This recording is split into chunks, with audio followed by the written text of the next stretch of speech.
लोकसभा निवडणुकीकरता मुंबईत आता सर्वच पक्षांनी आणि उमेदवारांनी देखील जोरदार प्रचाराला सुरुवात केली। जोरदार शक्ती प्रदर्शन करत आज उमेदवारी अर्ज दाखल केले जात आहेत। उत्तर मुंबईतून उर्मिला मातोंडकर, उत्तर मध्य मुंबईतून प्रिया दत्त, दक्षिण मुंबईतून अरविंद सावंत यांना उमेदवारी अर्ज जे आहेत त्यांनी शक्ती प्रदर्शन करत दाखल केलेत।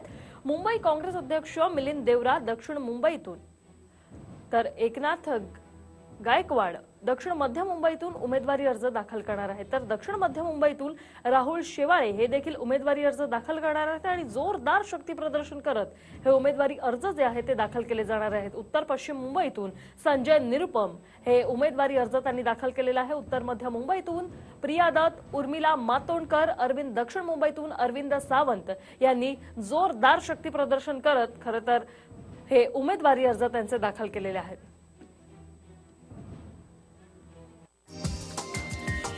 हा व्हिडिओ तुम्हाला आवडला असेल तर असे आणखी व्हिडिओ पाहण्यासाठी TV9चं YouTube चॅनल सबस्क्राइब करा, बेल बटन दाबा। ताज्या घडामोडींसाठी लॉग ऑन करा tv9marathi.com।